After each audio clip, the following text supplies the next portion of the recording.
સૌથી પ્રથમ CNG terminus ભાવનગરમાં શિલાન્યાસ મોદી સાહેબે કર્યો.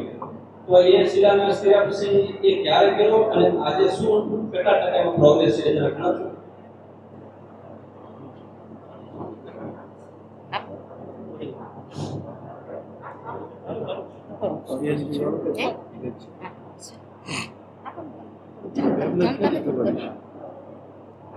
એમને વિગત ખબર છે.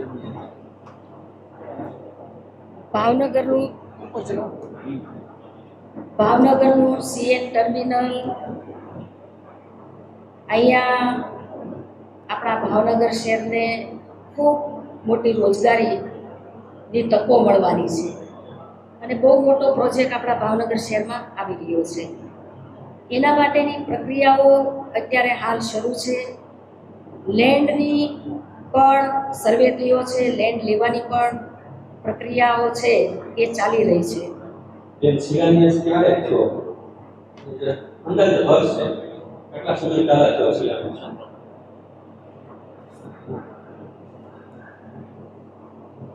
સમગ્ર ગુજરાતના સંદર્ભમાં જે હાઇલાઇટ્સ હતી મેં તમને આપવાનો પ્રયત્ન કર્યો છે.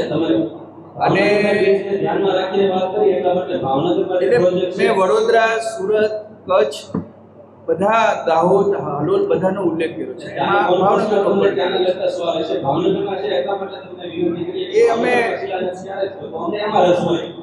અમે ઝડપથી તમને માહિતી આપીશું. પ્રોગ્રેસ રિપોર્ટ છે ને એ ડિપાર્ટમેન્ટ થ્રુ કન્ફર્મ છેલ્લો આવે એટલે અમે મેળવી તરત તમને આપીશું. બીજી વાત તમે કીધી વિશ્વનો પ્રથમ બ્રિજ બનવા જઈ રહ્યો છે અત્યારે. વિશ્વનો પ્રથમ બ્રિજ તમે વાત કરી છે કાર્ય ચીના બ્રિજ હા એ તમે ગણાવો વિશ્વનો. તો ભાવનગરમાં 5 વર્ષથી જે ચાલી રહ્યો છે પ્રથમ બ્રિજ ક્યારે પૂરો થશે એટલે ખ્યાલ આપી શકો? જુલાઈ. એ તો સ્ટેન્ડિંગ ચેરમેન એટલે લગતા ચેરમેન ટ્રેનિંગ ના લોકલ પ્રશ્ન છે એટલે હું મેયર કે એમને કોઈને ચેરમેન આપો કહી દો તમે 11 વર્ષ ઉપર થોડું રાખો.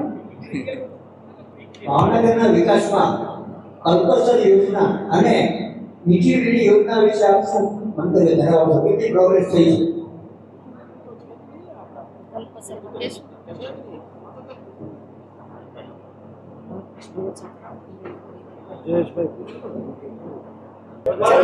વિકાસની વાતો કરીએ છીએ છેલ્લા લાંબા સમયથી ભાવનગર વિકાસની આપણે વાતો કરીએ છીએ. ભાવનગર જિલ્લાનો ભોગા બંદર આવેલો છે. છેલ્લા 30 વર્ષથી ત્યાંની જે સુરક્ષાઓ છે, દિવાલ છે એ તૂટી પડી છે. આટલા સમયની ભાજપની સરકાર છે તો ભોગા ગામના લોકોનું કેવું છે ને વિકાસ નથી થયો. પહેલા એવો આરોપ હતો ગામ લોકોનો કે તાલુકા પંચાયત છે કે કોંગ્રેસની બોડી હતી એટલે દિવાલ નહોતી બનતી. હવે તો ભાજપની સરકાર આવી ગઈ છે પણ લાંબા સમયથી મોટો પ્રશ્ન છે સુરક્ષાઓ છે જે તૂટી ગઈ છે. કોઈ પણ સમયે મોટી દુર્ઘટના ત્યાં થઈ શકે તેવી પણ ભીતિ છે. તમારી રજૂઆત ને તમારી જે પ્રશ્ન છે એ હું ચોક્કસ યોગ્ય લોકોને ધ્યાન ઉપર મૂકીશ અને ઝડપથી એનો નિકાલ આવે એના માટે પ્રયત્ન. એક સવાલ વલસાડમાં જ્યારે 12 દિવસથી હોય ત્યારે ગુજરાતના વિકાસની વાતમાં આપણે સુરતની વાત કરી, વડોદરાની વાત કરી, દાહોદની વાત કરી, ભાવનગરમાં એવા કોઈ 3 પ્રોજેક્ટ આપ જણાવી શકો કે જેની નામના લઈ શકાય? આપને એવા યાદ છે 3 પ્રોજેક્ટ ભાવનગરની અંદર થયા હોય? સીએનજી ની તો કીધું તો ખરી તમને. આમાં અનેક જોરો ફેરી પ્રોજેક્ટો ચાલુ રોડ છે. રસ્તાથી માંડીને અનેક અલગ અલગ ડિપાર્ટમેન્ટની અનેક માહિતીઓ છે.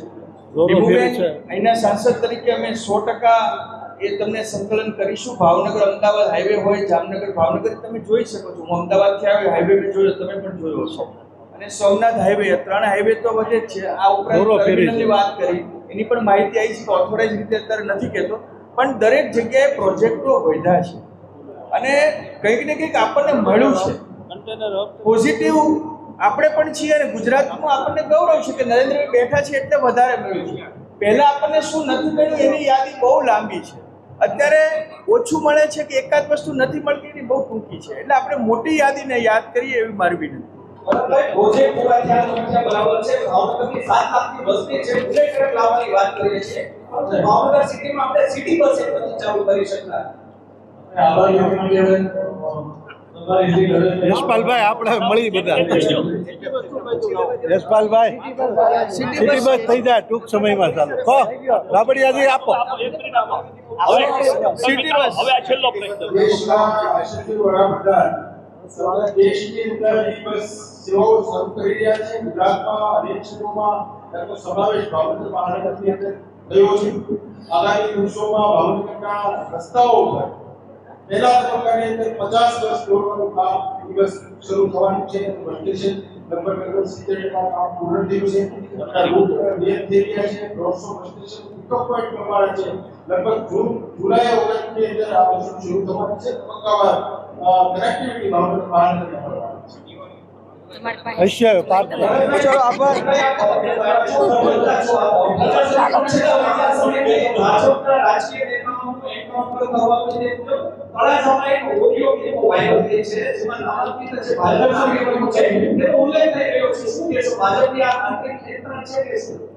યશપાલભાઈ પર્સનલ છે રવા દે મારો પાસા સવાલ નથી પુકારવા આવ્યા છો. આ પ્રેસ કોન્ફરન્સ કરી છે કે પત્રકારો સવાલ પૂછે છે, પરંતુ આ ઉભા થઈને ભાગી રહ્યા.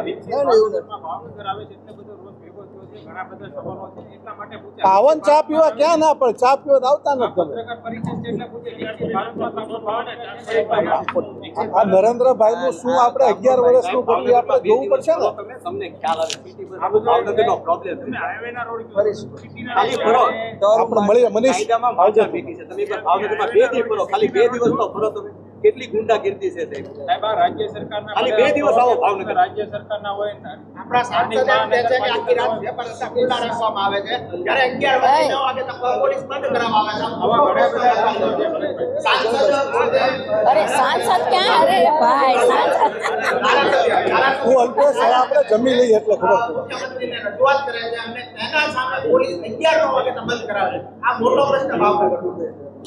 ખાલી 2 દિવસ ભાવનગર ફરો, 2 દિવસ ફરો, આ રસ્તો તમને ખ્યાલ આવે છે. દરેક લોકોને મોટો નડે છે વેપારીઓને. ચલો ખૂબ ખૂબ આભાર.